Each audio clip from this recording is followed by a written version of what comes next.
Hello everyone, welcome to my YouTube channel chemistry with Abhishek Ranjan. तो हमने last lecture में देखा था इलेक्ट्रोमैग्नेटिक वेव्स के बारे में, उनके कैरेक्टरिस्टिक्स हमने देखा, उन पे कुछ हमने क्वेश्चंस बनाए। तो आज के लेक्चर में हम लोग स्टार्ट करेंगे प्लैंक्स क्वांटम थ्योरी। तो इस लेक्चर को स्टार्ट करने से पहले अगर अभी तक आप लोगों ने चैनल को सब्सक्राइब नहीं किया है तो चैनल को सब्सक्राइब करें और बेल आइकन प्रेस करना ना भूलें। तो आइए हम लोग स्टार्ट करते हैं प्लैंक्स क्वांटम थ्योरी। तो हमारा अगला टॉपिक जो है वो है प्लैंक्स क्वांटम थ्योरी।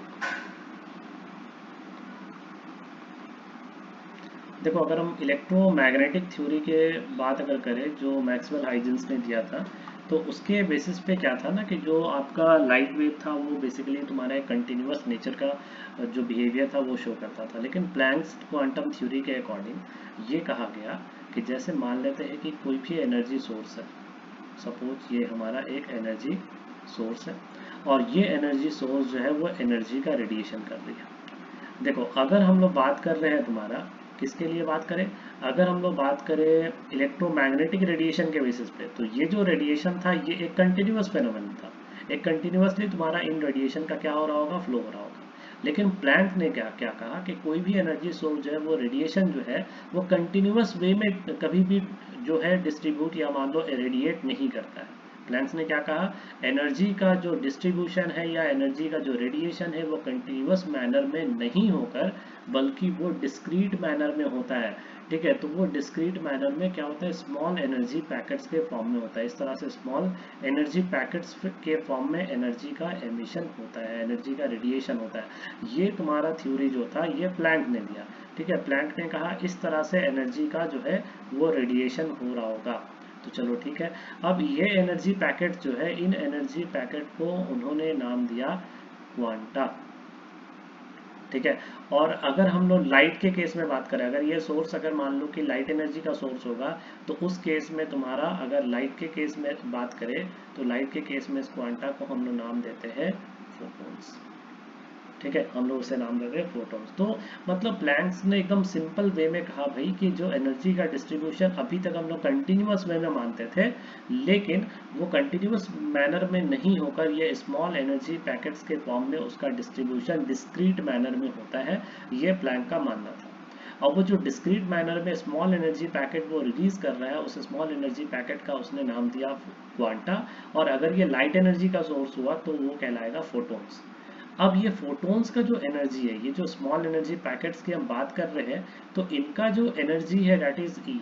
सपोज हमने ई मान लिया, तो ये एनर्जी जो है आपका फोटोन का ये किस पे डिपेंड करता है, तो प्लैंक ने कहा ये एनर्जी डायरेक्टली प्रोपोर्शनल होगा किसके, तो फ्रीक्वेंसी ऑफ रेडिएशन के। किस फ्रीक्वेंसी से रेडिएशन हो रहा है इस बात पे डिपेंड करता है क्या, ई का वैल्यू। ठीक है, तो जितनी ज़्यादा फ्रिक्वेंसी ऑफ रेडिएशन होगी उतना ज़्यादा ई का वैल्यू बढ़ता जाएगा, उतना ज़्यादा फोटोन की एनर्जी जो होगी वहाँ पे इंक्रीज होगी।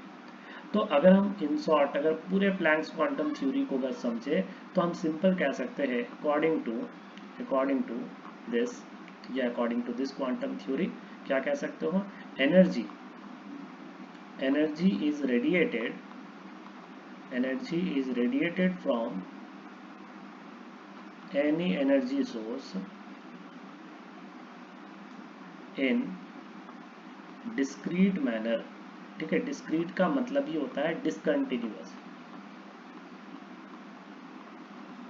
Discrete manner in form of electromagnetic या in form of small energy packets ना, इन इलेक्ट्रोमैग्नेटिक रेडिएशन जो है वो आपका in form of small energy packets called quanta। in case of light energy, this quanta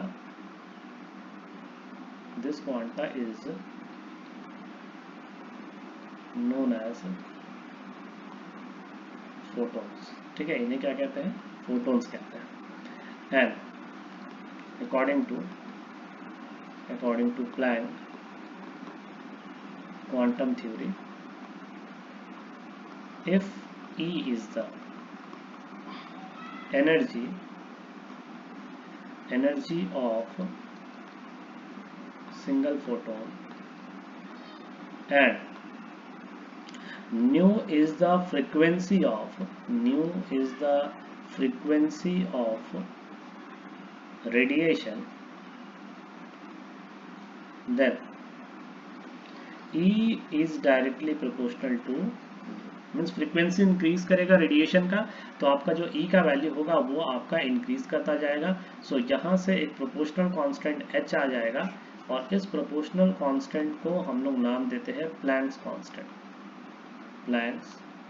constant, जिसकी value lie करती है 6.626 into 10 to the power minus 34 joule second. ये आपका हो जाता है प्लैंक्स कांस्टेंट का वैल्यू। अब देखो हमें तो पता है भाई ये तो इलेक्ट्रोमैग्नेटिक रेडिएशन का ही एक फॉर्म है, तो हम लोग इजीली E इक्वल्स टू जो एच न्यू है इससे फर्दर हम ब्रेक कर सकते हैं। न्यू को हम लोग क्या लिख सकते हैं, C by lambda. So E is equals to क्या हो गया, HC बाय लैम्डा। ठीक है, सो यहाँ से हमने एनर्जी का वैल्यू निकाल लिया तुम्हारा HC बाय लैम्डा। ये क्या हो गया, एक फोटोन का एनर्जी हो गया। अब देखो एकदम अच्छे से इस बात को समझना, late E total is the total energy of source and N is the number of photons emitted per second। ठीक है, हमने कहा number of photons emitted per second, तो हम लोग क्या लिख सकते हैं, हम लोग लिख सकते हैं भाई टोटल जो एनर्जी होगा वो किसके इक्वल होगा। तो भाई कितना फोटोन्स एमिट हुआ, n फोटोन्स एमिट हुआ, और एक फोटोन का एनर्जी कितना हमने माना था, E। तो मतलब यहाँ से हम लोग E टोटल जो है वो लिख सकते हैं n into H into nu. ठीक है, या हम लोग लिख सकते हैं E total is equals to n HC by lambda. ठीक है, सो ये आपका एक्सप्रेशन हो गया किसका, प्लैंक्स क्वांटम थ्योरी का। तो यहाँ तक नोट करो, फिर इसमें हम लोग कुछ क्वेश्चंस करते हैं। देखो जो पहला सवाल जो है, an energy source emits energy with frequency of 3 × 10⁻15 hertz, calculate energy of photon. ठीक है, सिंपल, ये तो आपका फॉर्मूला बेस्ड आपका क्वेश्चन हो जाएगा। तो यहाँ पे आपको फ्रीक्वेंसी दे दिया गया है 3 × 10⁻15 हर्ट्ज। आपसे बोला जा रहा है सिंपली एनर्जी ऑफ फोटोन्स निकाले जो कि h न्यू के इक्वल हो जाएगा। h का वैल्यू हमें पता है 6.626 इंटू 10⁻−34 इंटू 3 इंटू 10⁻15। ये आपका एनर्जी का जो यूनिट आ जाएगा वो जाएगा जूल।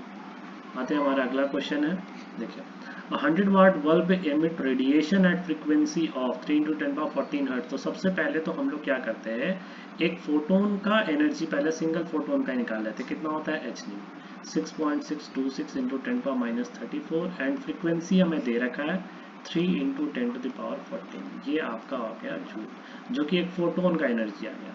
अब आप ऐसा सोचिए 100 वाट बल्ब है, 100 वाट का मतलब क्या, 100 जूल पर सेकेंड, मतलब एक सेकेंड में जो टोटल एनर्जी एमिट कर रहा है वो कितना एमिट कर रहा है, 100 जूल का एमिट कर रहा है एक सेकेंड में। तो अगर मान लो हमें नंबर ऑफ फोटोन्स निकालना है पर सेकेंड, ठीक है, तो हम कैसे निकालेंगे, तो भाई टोटल एनर्जी एमिट हो कितना रहा है 100, और एक फोटोन का एनर्जी कितना है 6.626 इंटू 10⁻−34 इंटू 3 इंटू 10⁻14। ये आपका हो गया एक फोटोन का एनर्जी और ये आपका हो गया टोटल एनर्जी। ठीक है, अभी तो हमने जस्ट डिस्कस किया था total energy equals to number of photons emitted per second into क्या लिखा था हमने, एक फोटोन का एनर्जी। तो सिंपली क्या करना था, इनका वैल्यू में फाइंड करना था, तो टोटल एनर्जी से ई को हमें डिवाइड करना था, यहाँ से आपका वैल्यू जो है वो आ जाएगा number of photons emitted per second.